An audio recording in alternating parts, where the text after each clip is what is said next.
Well,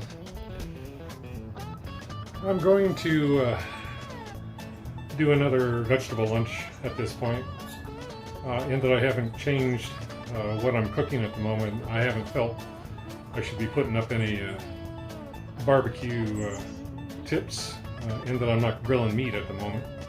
But I ended up just opening up the side door. It usually falls out with a little bit of ash, so with a little help from the vacuum, I'm able to clean that thing up. And I thought today I'd let you guys see what I do to start the grill. So at this point the bucket is empty, so that's all cleaned out. And as far as the briquettes go, there's plenty in there. That's some of the used ones that fell through on top of some good ones, so I'm just going to kind of give them a chance to have a second life. So anyway, that's the new home for where I'm going to be using the barbecue, is in that corner. So at this point, I've been I usually used a little wax brick fire starter, but I've been seeing the guys using the tumbleweed, and I thought, well, that looks like something I've never used before, and I would love to give it a try. So I stick that in, and then I have my match here, which is the torch, and I just give it a second.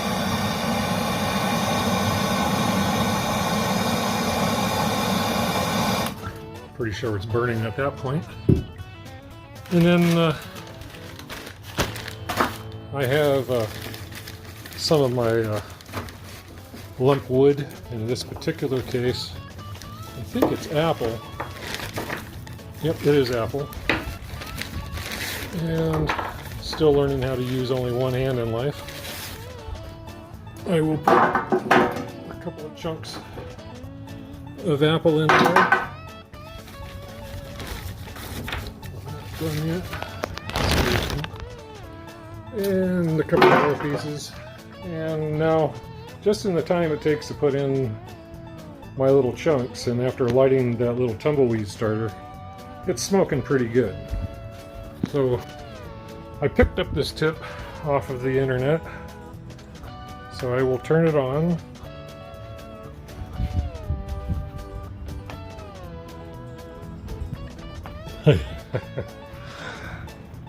Cancel it.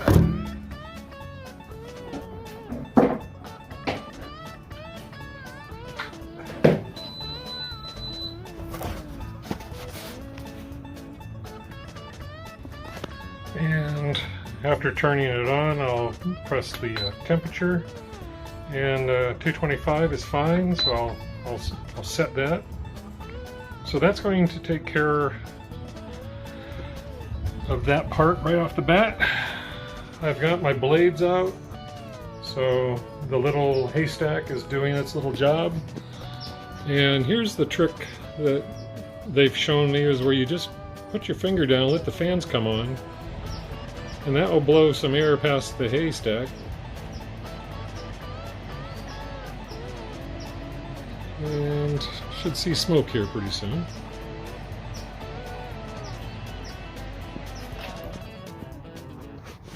Okay, this is a retake here. I pulled both of the blades out for this little trick I was going to show you, and I forgot that you just pull the bottom one out, leave the top one in, because as the air goes through, it normally goes into the firebox. Well, we don't want the air to go to the firebox. For this trick to work, I want the air to go through where this would normally be here, into the where the coals are, and then come out the top. So at this point, like I said, that they've been telling me to put your little finger on here, and that kicks the fan in, and now you're blowing air right past all the coals. So I'm only going to do this for about 30 seconds, but I think you'll see quite a bit of smoke coming out within 30 seconds. And that gets them started really nice. Using the system to help you.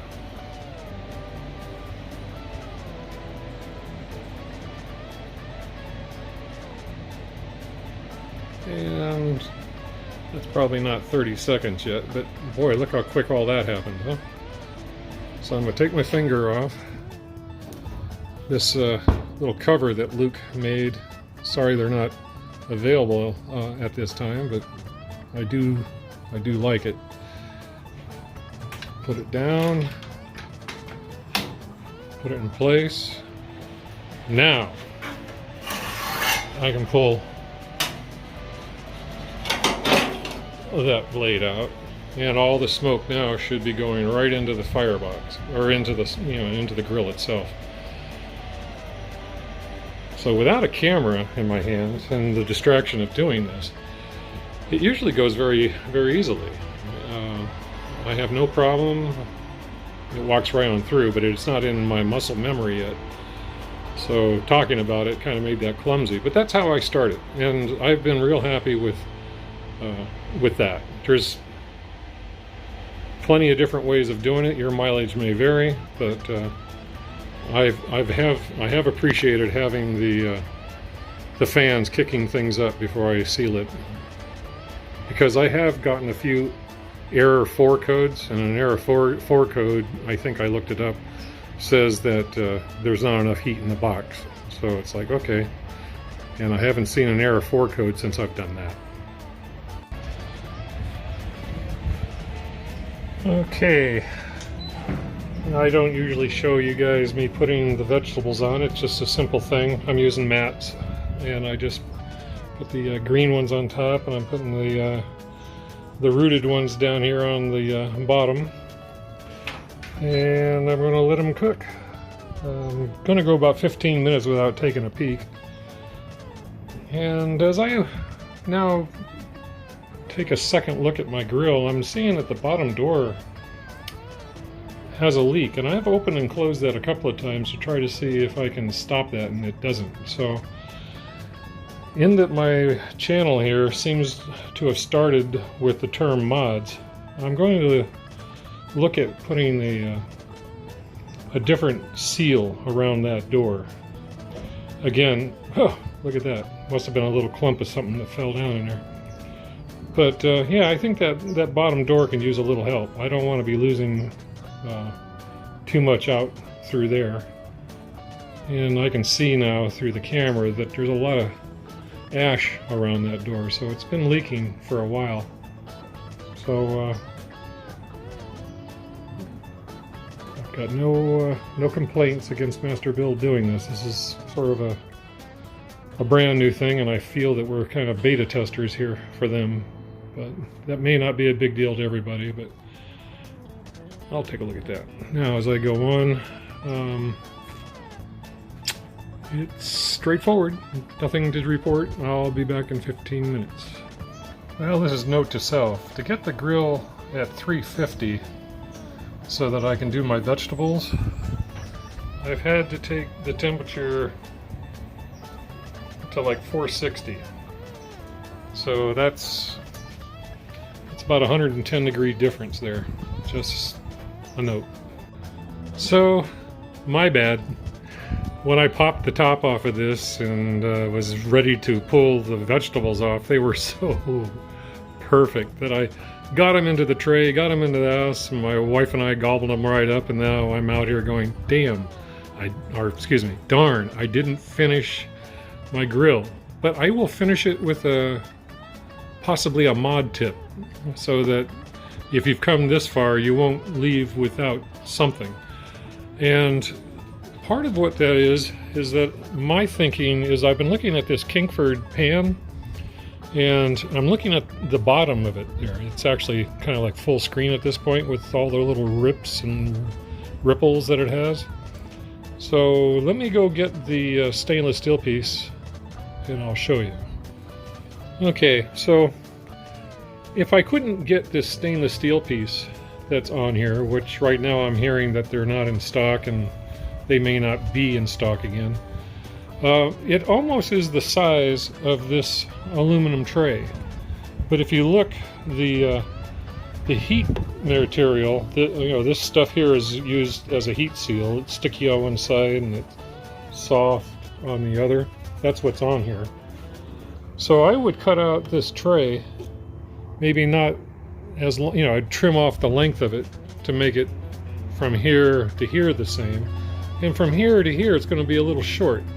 But if this is actually taped down, I think it's going to work just fine, because if you actually look at the firebox part of it by the dark stain, there's plenty of extra material here. So you may have some luck using something like that. It's thicker than aluminum foil, because I don't think the aluminum foil is really a solid solution yet. That's why I kind of thought I was being clever when I ordered this thing. But yeah, give that a try. See how that works. Wouldn't mind hearing back. I don't think I'm going to be doing it. Okay, well, thank you very much for stopping by. If you liked it, please like. Subscribe if you got a chance. I appreciate getting the channel up there a little bit. I have noticed that it gets more hits if I've got a few more subscribers. Thank you.